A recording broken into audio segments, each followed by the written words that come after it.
Hello everyone, welcome to Guidely. और आप सभी लोगों का 6 दिसंबर से आईबीपीएस आरआरबी क्लर्क प्रीलिम्स के पेपर शुरू हो रहे हैं, है ना। और मैंने कल ही एक मॉक दिया था, तो मैंने क्या उसमें सीखा मैं आपको वो अपनी बातें बताऊंगा किस तरीके से आपको इसमें अब फोकस करना है, क्योंकि बहुत से बच्चे अभी कंफ्यूज हैं कि सर आरआरबी पीओ में तो मेरे इतने ही अटेम्प्ट हैं, अब मैं क्या कर सकता हूँ, है ना। तो कुछ नंबर ऑफ अटेम्प्ट्स कम है उनके, तो कहीं ना कहीं निराशा है। ठीक है, कोई बात नहीं। अ, अभी भी अपॉर्चुनिटी है आपके आरआरबी क्लर्क की, इसको खराब मत जाने दो। ठीक है ना। इसमें कंपटीशन बहुत टफ होता है, ब- सच बात है। बहुत अच्छे अटेम्प्ट आपको करने हैं। आपका टारगेट 40 आउट ऑफ 40 होना चाहिए इस 25 मिनट के अंदर। ठीक है ना। तो अब हम क्या करें, हम इन 10 दिन के अंदर, क्योंकि 10 ही दिन बचे हैं, 6 दिसंबर से आपका पेपर शुरू हो जाता है ना। तो आपके 10 दिन बचे हैं, हो जाता है कि 6 दिसंबर से शायद शुरू ही है। तो अब 10 दिन बचे, 10 दिन के अंदर हम क्या ऐसी चीज करें। मेरा एक पर्सनल सजेशन है, अगर इस चीज को मान लोगे तो शायद कहीं ना कहीं इस 10 दिन के अंदर तुम्हें इंप्रूवमेंट दिख जाए। पर्सनल सजेशन मेरा ये कि एक ये टॉपिक देख रहे हो, ये वाला, मैं लिटरली बता रहा हूँ कि आपको करना क्या है इस 10 दिन के अंदर। और आरआरबी क्लर्क, पूरा सबसे पहली गलती ये मत करना कि होल डे आप पूरा कंप्लीट अपने दिनचर्या पूरी कंप्लीट डे ले रहे हैं। कंप्लीट डे इस प्रिपरेशन पे नहीं डालना है, कभी मत करना। कंप्लीट पूरा कि आप पूरा सुबह उठ के शाम तक सिर्फ आरआरबी क्लर्क पे फोकस कर रहे हैं, ये काम नहीं करना है। क्योंकि बहुत से बच्चों का अभी आपका आरआरबी पीओ मेंस भी हो सकता है, अच्छे अटेम्प्ट है, साथ साथ आईबीपीएस क्लर्क मेंस है। अगर इन सब कुछ नहीं है, अब तुम्हारे पास ये केवल यही एग्जाम बचा है, तब भी तुम्हें पूरा दिन ना इसके प्रीलिम्स पे नहीं ध्यान देना है। सबसे बड़ी गलती ये मत करना। ठीक है सर, क्या करेंगे तब हम पूरा दिन? आपको जो चीजें मैं बताऊं वो करने के बाद आप सीधे स्विच कर जाओगे मेंस के लिए। ठीक है ना। आपको करंट अफेयर पढ़नी है, आपको कंप्यूटर पढ़ना है, आपको कम से कम डेली 4 पजल मेंस की लगानी है, आरआरबी क्लर्क मेंस की 4 डीआई लगानी है, आरआरबी क्लर्क मेंस की। ठीक है, ये काम आपको पूरे दिन में करना है, ये आपका काम दिन में होना चाहिए। अब सुनिए, अब मेरा पर्सनल सजेशन तुम लोगों के लिए यही है कि इस एग्जाम के अंदर ये टॉपिक जरूर आएगा, 5 नंबर का जरूर आएगा, जरूर। मतलब समझो 5 मार्क्स का। और इसके अंदर अभी क्या है ना, तुम लोगों का पीओ लेवल में तो आता नहीं है, आईबीपीएस क्लर्क आरआरबी क्लर्क के अंदर ये जरूर आता है 5 मार्क्स का। और इसमें बच्चे मात खा जाते हैं क्योंकि स्पीड इसमें स्लो हो जाती है, और एक्यूरेसी भी खराब हो जाती है, क्योंकि स्पीड से करते हैं, एक्यूरेसी मेंटेन नहीं होती, क्योंकि इसमें हमें कंसेप्ट चाहिए। तो आपको एक बार सारे कॉन्सेप्ट, फॉरवर्ड वाले, फॉरवर्ड, प्रीसीडेड, फॉरवर्ड प्रीसीडेड, ये सारे एक बार कंसेप्ट रिवाइज करने हैं तुमको। उसके बाद बहुत क्वेश्चन इसको इसकी सेपरेट प्रैक्टिस कर डालो कि 5 मार्क्स के ये 5 क्वेश्चन जो आते हैं, मेरा टारगेट होना चाहिए 3 मिनट के अंदर खटाखट खटाखट सारे उड़ जाए, क्योंकि आंखों का ही इसमें खेल होता है, कंसंट्रेशन का ही। तो खूब प्रैक्टिस कर डालो स्पेशली इस टॉपिक के लिए।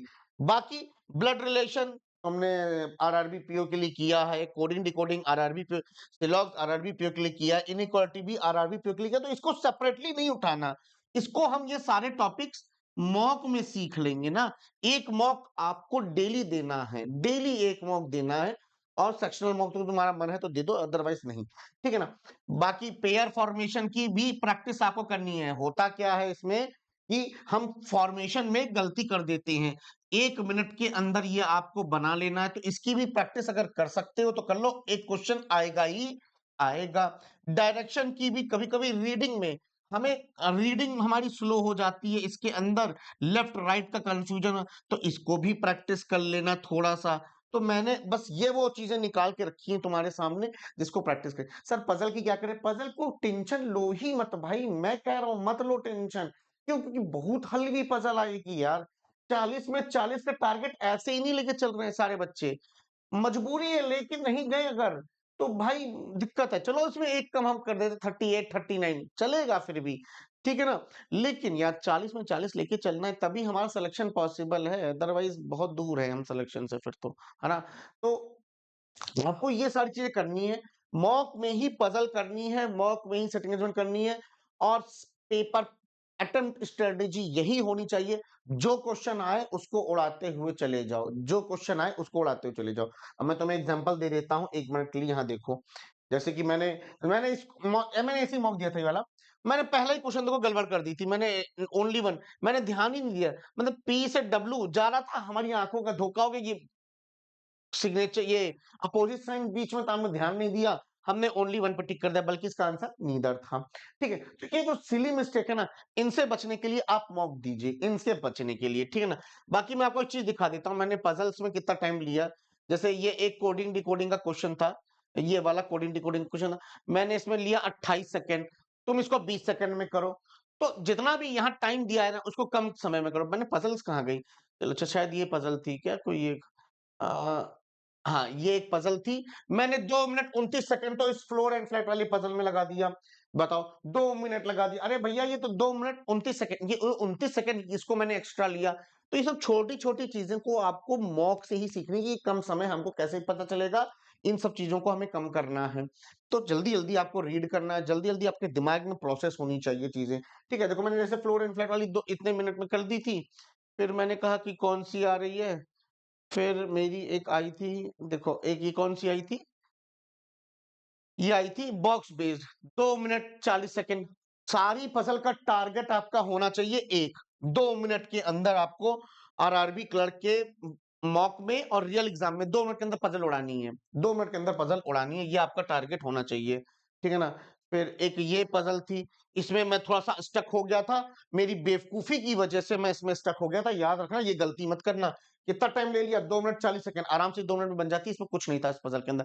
क्या गड़बड़ मैंने की थी, क्या मेरी बेवकूफी थी, मैंने 2023 को मैं क्या कह रहा हूँ कि यार ये 2023 लीप ईयर है कि नहीं है, इसी में मैं थोड़ा देर तक सोचता ही रह गया। अरे भैया, 2023 4 से डिवाइड होगा ही नहीं, तो लीप ईयर तो होगा ही नहीं ना, ये लीप ईयर थोड़ी ना है, ये लीप ईयर जिसमें 29 महीने होते। लेकिन अब इस महीने इसके अंदर क्या होगा, फेब के अंदर 28 होंगे, इसको समझने में थोड़ा देर लगे।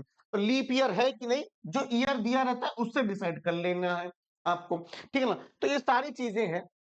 बाकी आप सभी से मैं एक ही रिक्वेस्ट करूंगा, RRB PO as well as clerk के मींस में कंप्यूटर आती है, तो कंप्यूटर्स को छोड़ना नहीं है। ठीक है ना। तो आपका ये प्लेटिनम मॉक टेस्ट है, आपके मेंस के लिए बहुत हेल्पफुल होने वाला है। मैं RRB PO as well as RRB clerk की 20 क्लास इसमें लूंगा, 20 से 25 क्लास इसके अंदर लेने वाला हूँ। ठीक है, जिसके अंदर ये सारे बैच मिलेंगे, तेजस के अंदर क्लासेस होंगी। चलिए, उसके बाद हम बात कर लेते हैं प्लेटिनम मॉक टेस्ट। ऑफर चल रहे हैं, अभी भी 175 के अंदर ले लो, 2026 के लिए फुर्सत मिल जाएगी, 9 मंथ की वैलिडिटी। तुम आरआरबी पीओ, चलो इस बार खराब हो गया क्योंकि नया 2 साल आएगा, मतलब 2026 आएगा नया साल, उसमें तुम्हें सबसे पहले होता है आरआरबी पीओ ही होता है, मतलब आरआरबी के एग्जाम पहले होते हैं। इस बार भले थोड़ा लेट हो गए हैं, तो आने वाले एग्जाम्स के लिए 9 मंथ के अंदर तुम अपना एग्जाम क्रैक कर सकते हो, मॉक ले लो अगर नहीं लिए हो तो। ठीक है ना। चलो, और उसके बाद आपका ये पीडीएफ बंडल है, पीडीएफ बंडल आपका कोड लगाना मत भूलना भाई का अपना, B12 कूपन कोड है, याद कर लो, B12 कूपन कोड क्या है, B12। कुछ भी परचेस करना, B12 लगा लेना कोड, नीचे आपको डिस्क्रिप्शन में दिख भी रहा होगा। ठीक है ना। आप प्लेटिनम मॉक टेस्ट ले लेना, और ये 9 मंथ की वैलिडिटी के साथ नहीं, ये लेना 9 मंथ 18 मंथ 12 मंथ की वैलिडिटी का लेना, ताकि आप 2026 वाला यूज कर सको। ठीक है ना।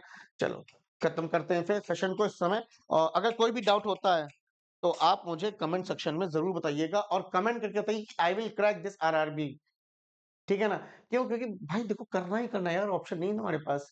लेकिन मैंने जो बताया, अल्फा न्यूमेरिक को भी हल्के में मत देना, बस बैठ के सारे रिवाइज को कंसेप्ट, सारे जितने भी कंसेप्ट है उनको रिवाइज कर लो। उसके बाद मॉक दो, एक मॉक तुमको डेली देना है। उसके बाद मेंस के लिए मैंने तुम्हें बता ही दिया तुमको मेंस के लिए करना क्या है। अभी हाल फिलहाल गाइडली यूट्यूब चैनल पर मेरी क्लास 3 बजे होती है, आईबीपीएस क्लर्क मेंस को। जैसे ही 29 तारीख के बाद से 1 दिसंबर से हम लोग लग जाएंगे RRB PO as well as RRB clerk के मेंस के क्वेश्चंस के लिए। ठीक है, चलिए bye, take care and have a nice day.